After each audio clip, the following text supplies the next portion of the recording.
की आकृति का, गुरु के साकार ध्यान की बात करते हैं, लेकिन गुरु का साकार ध्यान कहाँ करना है? चक्रों के बारे में तो आप सब जानते हैं, या कोई ऐसा है जो चक्र के बारे में नहीं पढ़ा या जानते हैं? तो जो सहस्रार चक्र बताया है, जिसमें 1000 कमल दल, कमल की पंखुड़ियां बताई गई हैं, आप सबको पता है कि कमल के पंखुड़ी के समान इन चक्रों की आकृति है। और उस 1000 पंखुड़ियों के मध्य में फिर 12 पंखुड़ियों का एक छोटा श्वेत रंग का बड़ा तेज जैसे प्रकाश होता है, ऐसे कलर का एक कमल है। और उसके ऊपर ह, स, क्ष, म, ल और ये विभिन्न प्रकार के जो व, र, य, ह, क और स आदि जो अक्षर हैं वो बने हुए हैं। ये चक्र हमने और आपने नहीं देखे, लेकिन जो सिद्ध योगी हैं, जिन्होंने अनुभव किया है, साक्षात्कार किया है, उन्होंने इनको देखा है, साक्षात्कार किया है। तो वो कहते हैं उस चक्र के मध्य में 3 रेखाएं हैं, ए, क और थ, जो ये संस्कृत वर्णमाला के अक्षर हैं। इनकी आकृति के ऊपर उन्होंने उनका है कमल की पंखुड़ी के ऊपर इनकी आकृति को भी अनुभूत किया है। और वो कहते हैं इन तीनों से मिलाकर वहां एक त्रिभुज बनता है। जो सहस्त्र दल कमल का जो चक्र है, तो उसके मध्य में जो 12 दल का एक चक्र है, उसके मध्य में एक त्रिकोण की कल्पना करते हैं या अनुभूत करते हैं कि उसमें एक त्रिकोण बना हुआ है। और वहां त्रिकोण में त्रिशूल की रचना जैसा बनता है। और उसमें हथ, हम, थम, लम ये बीज मंत्र है। बीज मंत्र क्या है? ध्वनि। जब साधक वहां मन को केंद्रित करते हुए ये शब्द की ध्वनि करता है तो विभिन्न प्रकार के वाइब्रेशंस होते हैं। तो इसलिए उनका फिर कहते हैं उन चक्रों की जागृति होती है। और वहां क्या करना है? त्रिभुज के मध्य में प्रणव ओंकार मंत्र स्थित है। कितना सूक्ष्म उन्होंने दर्शन किया। उसमें एक सहस्र दल कमल को देखा, फिर उसके मध्य में एक 12 पंखुड़ियों वाले कमल को देखा, उसके मध्य में एक त्रिभुज को देखा। और इस त्रिभुज में ओंकार बना हुआ है, ओम अक्षर लिखा हुआ है, ऐसी प्रतीति उनको होती है। और फिर कहते हैं कि ऐसी आप कल्पना करें। यदि साधक को तो कल्पना करनी पड़ेगी हमें, यदि उसका ध्यान करते हैं। कहते फिर वहां उस प्रकाश के मध्य में 2 पादुकाओं के समान 2 हंस बैठे हुए हैं। और उन हंसों को पादुका, जो चरण पादुका है गुरु की, उसकी आकृति आप समझकर उसका ध्यान करें। और वहां फिर गुरु की पूरी आकृति का, उसके हाथ का, मुख का, इनका ध्यान करें। वो श्वेत वस्त्रों में वहां आपके गुरु बैठे हैं और उनके पास में श्वेत कमल पर ही उनकी जो शक्ति है, लाल वस्त्र धारण किए हुए उनकी शक्ति सुशोभित है। ये जैसे हमारे यहाँ जो आपने सुना होगा कि पुरुष और स्त्री दोनों को मिलाकर ही पूर्णता होती है। महादेव का भी आपने कोई चित्र कभी देखा होगा अर्धनारीश्वर के रूप में। शिव और शक्ति इन दोनों को मिलाकर ही पूर्णता होती है। अलग अलग इनकी कोई महत्ता नहीं होती है। जैसे शिव शब्द के ऊपर ही आप देखें जो एक मात्रा लगी हुई है इकार की, ई की मात्रा, ये शक्ति का प्रतीक है। शक्ति जब शिव शव के साथ मिलते तभी तो शिव बनते हैं। आप मात्रा को हटा दीजिए, क्या रह जाएगा? शव। और शव में क्या होता है? निष्क्रिय होता है। तो शिव भी शक्ति के बिना अधूरे हैं। और मात्रा को आप अलग रख दीजिए, उस मात्रा को अर्थ प्रकट नहीं करती है। सारे अर्थ प्रकट करने की सामर्थ्य उसमें समाप्त हो जाती है। जब वो आधार जो है, शव क्या है? आधार, बेस। जब वो बेस के साथ में शक्ति मिलती है तभी जाकर उसमें पूर्णता आती है, अर्थ को प्रकट करने की शक्ति आती है। और जो आधार है वो भी शक्ति संपन्न तभी होता है। शिव भी तभी शक्ति संपन्न है जो परमपिता परमात्मा के रूप में हम उनको भजते हैं या कल्याणकारी देवता के रूप में उनको हम भजते हैं। वो तभी कर सकते हैं जब उनकी शक्ति सदैव उनके साथ रहती है। भाई लोक में भी तो आप देखें, यदि शक्तिहीन हो कोई व्यक्ति तो क्या कर पाएगा? कुछ नहीं। शक्ति जिसके पास है, किसी के पास शारीरिक शक्ति है, किसी के पास बौद्धिक शक्ति है, किसी के पास राजनीतिक शक्ति है, तो शक्ति सदैव साथ में होती है। तभी जाकर हम आगे की कोई जो रचनाएं हैं उनको संपादित कर पाते हैं, कुछ भी जो एक्टिविटी गति है संपन्न हो पाती है। तो इसलिए यहाँ गुरु को भी, जब हम गुरु का ध्यान कर रहे हैं, यहाँ सहस्र दल कमल में जो छोटा कमल है उसके अंदर जो त्रिभुज है उसके अंदर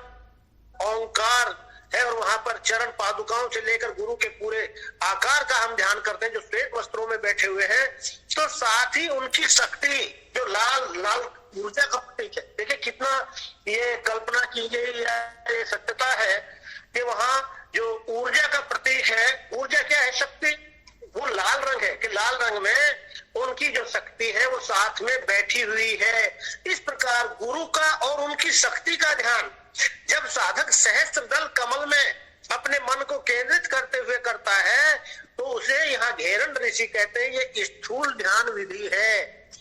समझ गए? ध्यान की स्थूल विधि है। अगला जो ध्यान बताया इन्होंने, जो ज्योति ध्यान बताया, जिसको तेजो में ध्यान भी कहते हैं। सभी जब हठयोग के ग्रंथों को आप पढ़ते हैं तो उनमें जो ऊर्जा मैंने बताई थी आपको कि ब्रह्मरंध्र से नीचे बहती है और जब ये ऊर्जा परिधि पर पहुंच जाती है मूलाधार में तो अपने मूल से दूर हो जाती है। वो जीवात्मा के रूप में वहां निवास बताया है कि मूलाधार में जीवात्मा का या कुंडलिनी शक्ति का वास है। यदि आप तंत्र शास्त्र को पढ़ें और हठयोग का गहन अध्ययन करें तो उनमें कुंडलिनी शक्ति जीवात्मा का प्रतीक है। जहां योग शिखोपनिषद में स्वरज रूपी कुंडलिनी शक्ति और स्वरेत रूपी ब्रह्म तत्व का मिलन बताया है तो वहां कुंडलिनी को आत्म तत्व के रूप में ही उन्होंने वर्णित किया है। और ये आत्मा कैसी बताई है कि एक ज्योति रूप है, जैसे दीपक की लो होती है, जो शुद्ध ज्योति होती है, वैसे रूप की जो आपकी कुंडलिनी शक्ति है ये वहां पर वास करती है, एक दीपक की लो की भांति, ज्योति की भांति। तो कहते हैं उस ज्योति का ध्यान करे साधक, मूलाधार में कुंडलिनी का ध्यान करते हुए कुछ ज्योति रूप देखे और उस ज्योति का ध्यान करे। या फिर दूसरा स्थान बताया है, दोनों भौहों के मध्य में दीपक की ज्योति का आत्म तत्व का ध्यान करे, क्योंकि यहाँ से नीचे से मूलाधार से लेकर आज्ञा चक्र तक दोनों भुवों का मध्य जहां बताया है वहां तक आत्म तत्व का वास रहता है। और जब ये सहस्रार में चला जाता है वहां ये फिर परमपिता परमात्मा के साथ मिलकर एकत्व को प्राप्त हो जाता है, जिसको कुंडलिनी और ब्रह्म तत्व का मिलन बताते हैं। इसी को पतंजलि ने, जो मैंने उस दिन सूत्र बताया था आपको, विशोका व ज्योतिषमती एक मार्ग बताया है, वहां उन्होंने सूत्र दे दिया, उसका भाष्य नहीं किया। यहाँ ये ज्योति खोलकर बता रहे हैं कि ज्योति क्या है, जो आपका प्राण है, जो ऊर्जा है, वही तो प्राण जो है वो ऊर्जा का ही तो प्रतीक है। सारा का सारा स्थूल तक हो जा रहा तो प्राण कहलाया जाने लगा, और यदि उसको सूक्ष्म रूप से देखे तो वो शक्ति है, ऊर्जा है। और यही ऊर्जा आत्म तत्व है, निश्चित हुई है वहीं से, परमपिता परमात्मा से, ब्रह्मरंध्र से, अपने केंद्र से ऊर्जा बह रही है निरंतर। लेकिन जब परिधि पर आ जाते हैं तो थोड़ा उसके विपरीत अपने आप को अनुभव करने लगते हैं। फिर इसी ज्योति का ध्यान करते हुए साधक धीरे धीरे जब चित्त को प्रकाशित कर लेता है तो तब उसको अपने होने का वास्तविक स्वरूप ज्ञान होता है।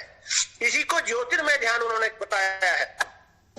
और जो सूक्ष्म ध्यान है इसी ज्योति का, वो कहते हैं जब कुंडलिनी ऊपर चलती है, ऊर्जा ऊपर चलती है, तो हमारे जो आंखों के छिद्र हैं उससे ऊर्जा बाहर बहती है। आपने देखा होगा सारी ऊर्जा हमारी आंखों के बाहर जाती है। संसार में सबसे पहले आंखें देखती हैं विषय को, फिर हम उसमें रमण करते हैं। तो कहते हैं इस ज्योति को फिर वो अंतर्मुखी आंखों के माध्यम से दोनों भौहों के मध्य में केंद्रित करते हुए, इसको भ्रूमध्य त्राटक भी कहा जाता है।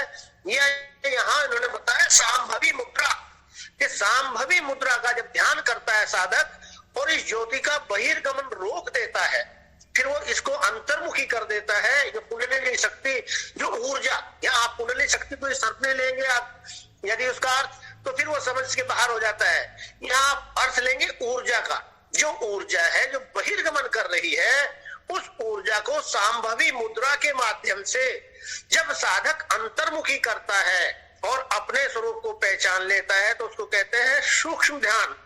और घेरन ऋषि कहते हैं कि स्थूल ध्यान से 100 गुना ज्यादा लाभ देने वाला ज्योतिर्मय ध्यान है, और ज्योतिर्मय उसे 1000 गुना लाभ पहुंचाने वाला सूक्ष्म ध्यान है। और ये सांभवी मुद्रा की सिद्धि कब मानी जाती है? जब साधक को आंखें खुले रहने पर भी बाह्य पदार्थ अनुभूत नहीं होते, दिखाई नहीं देते, अर्थात उसका चित्त इतना शांत हो जाता है कि यदि बाई चांस उसकी आंखें खुली हुई भी है तो भी मन उसका बहिर्गमन नहीं कर पाता, तब भी वो मन उसका अंतर्मुखी ही होता है।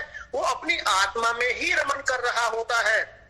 आत्मा सो परमात्मा जो कहा है, जो आत्म तत्व, उसने जो व्यापक आत्म तत्व है उसके साथ एकत्व को प्राप्त कर लेता है। जो कुंडलिनी है वो व्यष्टिगत आत्म तत्व हो गया, जो बंद हो गया, वो परिधि पर आ गया, केंद्र से, सहस्त्रार से मूलाधार पर।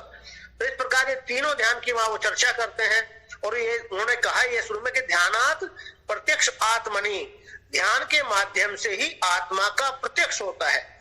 तो ये तीनों के तीनों जो ध्यान है ये आत्मा के प्रत्यक्ष के लिए बताए हैं। ये मैंने संक्षेप में आपको बताया।